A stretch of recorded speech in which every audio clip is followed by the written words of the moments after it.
We have the car supported on jack stands. There's a nice place right here under the kind of the front of the frame rail. Well, before you get it up on jack stands, break the lug nuts loose. After you get it up on jack stands, take the wheels off. Using a 1/4 inch wrench and a 9/16 wrench, we're going to break this thing loose and then hopefully be able to ratchet it off. We're now removing the bottom of this shock.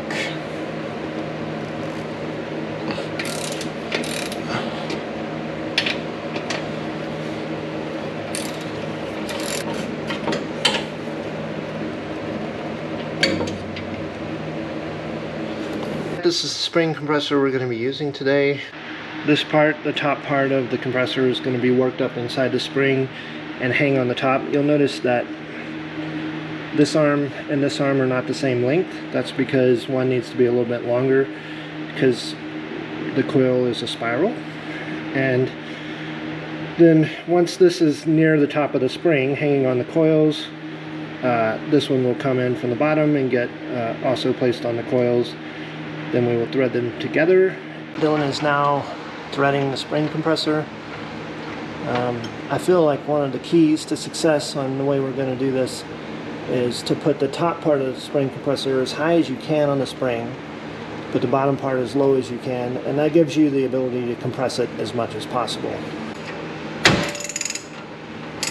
This is what compressing the spring looks like. The compressor sometimes will kind of have to seat,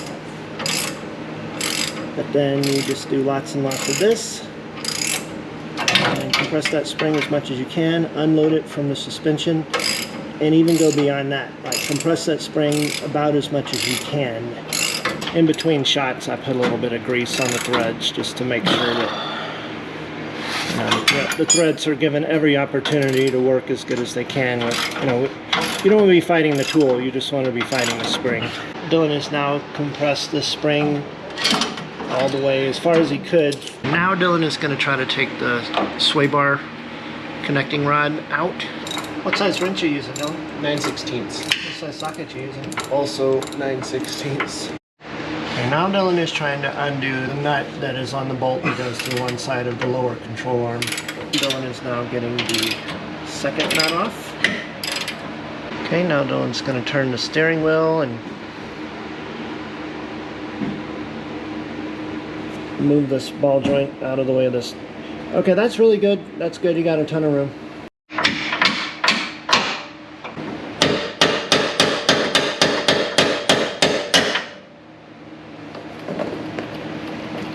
Okay, now Dylan's going to try to pry this control arm out.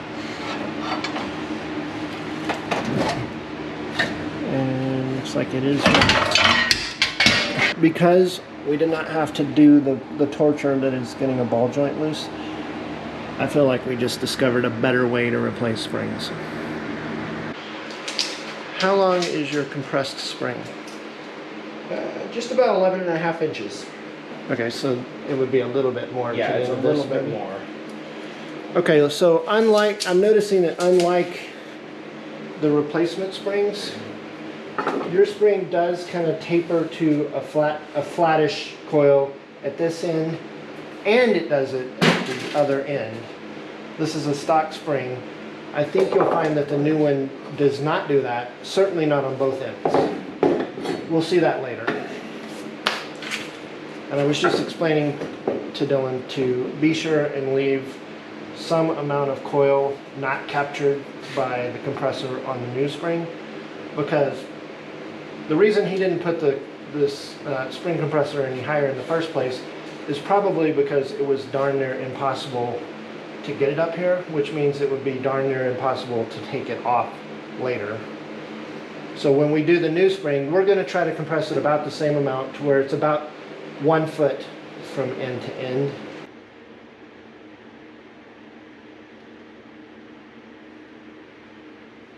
We're thinking over putting this lower control arm back up in there, and just to make it go a little bit easier, Dylan's putting some grease on the ends of the rubber.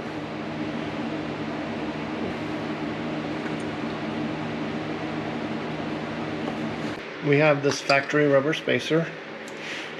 It's not in horrible condition, and we don't have another spacer, so Dylan's going to tape it in place so that it will stay properly over the spring as the spring is being wrestled into position. As you're installing a new spring, you're going to have to choose between having the top properly seated and the bottom properly seated. The right choice is to have it properly seated at the top. You can pry it into position at the bottom later, but you will have no access to the top later. So when it comes time to make that choice, get it seated properly at the top, get your control arm put back on, and then worry about prying it into position. Having said that, you should take your best guess as to what proper indexing is going to be, because who's to say how difficult it will be to rotate the spring, especially once the compressor is taken off.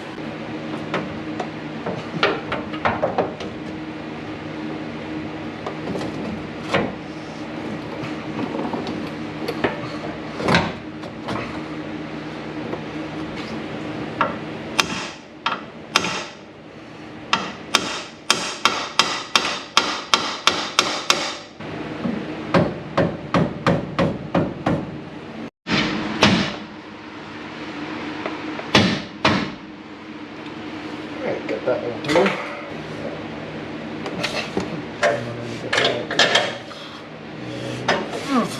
And we have liftoff, Houston.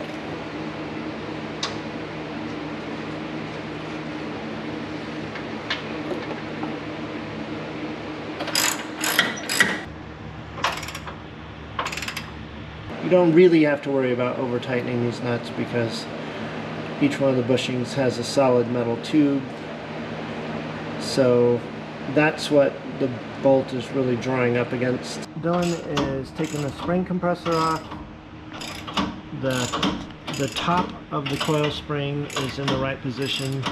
The bottom of the coil spring is not seated in the cup. It's further to the outside of the car than seated in the cup. And that is because the springs take on a C shape when they are fully seated. It's basically impossible to have it properly seated at the top and the bottom while you still have the spring compressor in there. There's the end of the coil spring. It's sticking in there. It is not just going to pop into place. So you basically just hook the rounded end of the pry bar in there.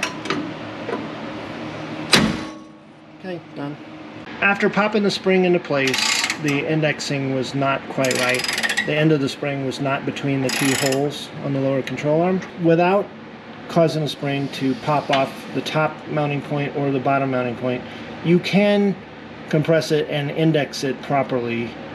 So all you have to do is, if you don't land where you want the end of the spring, recompress it, rotate it, and then take the compressor back out. Okay, we're looking up directly into the area where the coil spring sits.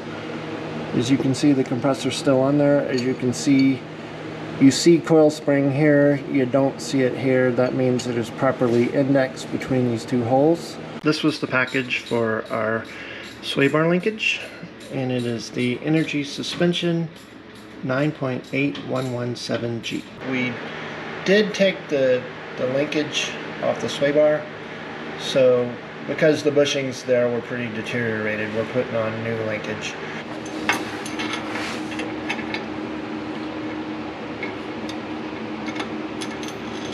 Bolt cup, bushing cup, spacer, cup,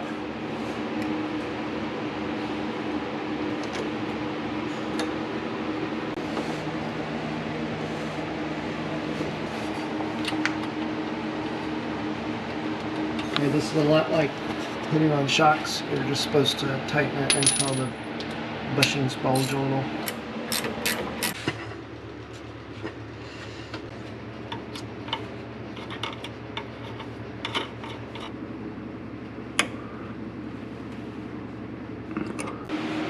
Lessons learned. First of all, the approach works and it works good. 2, you're going to have to take out the 2 control arm pivot bolts. 3, you're going to need to move the steering so that the ball joint is not right in front of the front control arm bolt. The spring needs to be sufficiently compressed that you can move it around even with the control arm in there. I mean, that seemed to help a lot. Also, make sure that the top of the spring is seated properly, because you can't go back and adjust it later. You can seat the bottom later. And also, using the rounded end of a crowbar works really good for popping the spring into final position. How does the car sit after the springs are installed?